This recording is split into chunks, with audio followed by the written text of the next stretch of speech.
दोस्तों, क्या मार्केट में बुल्स की वापसी शुरू हो चुकी है? आज के वीडियो में हम जानेंगे आखिर मार्केट आज ऊपर कैसे गया, एफआईआई ने क्या किया, इंडिया विक्स क्या कह रहा है, साथ ही इंडियन रूपी और ग्लोबल सेंटीमेंट को भी समझने की कोशिश करेंगे।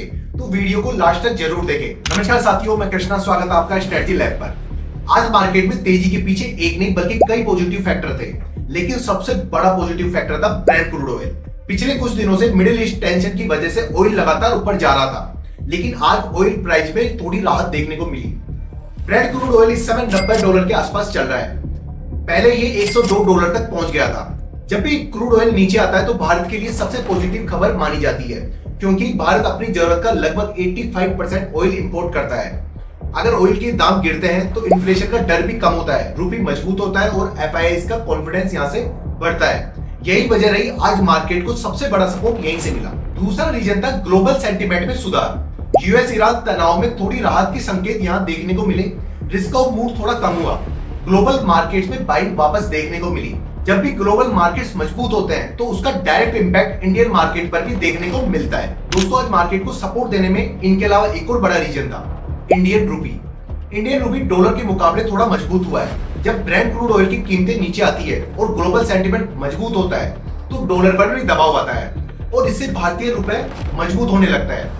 रुपया मजबूत होने का मतलब है विदेशी निवेशक यानी एफआईआई का भरोसा भी धीरे धीरे यहाँ से बढ़ने लगता है, क्योंकि जब करेंसी स्टेबल होती है तो एफआईआई को सिर्फ शेयर्स में ही रिटर्न नहीं मिलता, बल्कि करेंसी लॉस होने का रिस्क भी कम हो जाता है। यानी अगर आने वाले दिनों में रूपी मजबूत होता है, साथ ही क्रूड ऑयल काबू में रहता है, तो एफआईआई की बाइंग और बढ़ सकती है, तो मार्केट को मजबूती यहाँ से और मिल सकती है। आईटी स्टॉक ने भी मार्केट को संभालने में बहुत इंपॉर्टेंट जिम्मेदारी निभाई है।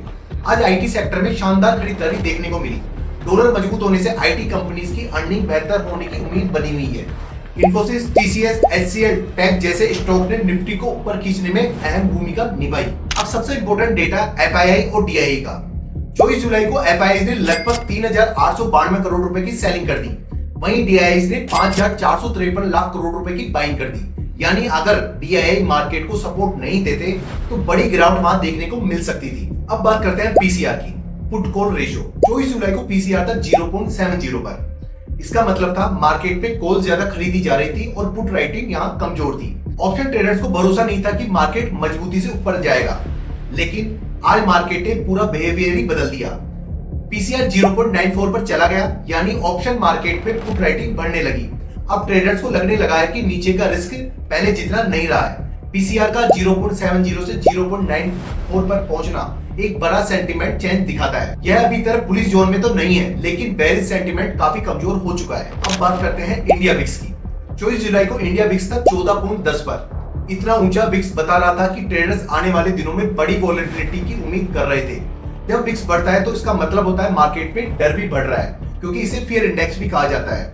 रिटेल ट्रेडर्स घबराने लगते हैं और बड़े खिलाड़ी प्रीमियम का फायदा उठाने की कोशिश करते हैं। इसी वजह से 24 जुलाई को मार्केट दबाव में दिखाई दे रहा था। 24 जुलाई को इंडिया विक्स था 14.10 पर। 27 जुलाई को वही इंडिया विक्स गिरकर 13.15 पर आ गया, यानी सिर्फ एक ही दिन में फियर कम हो गया।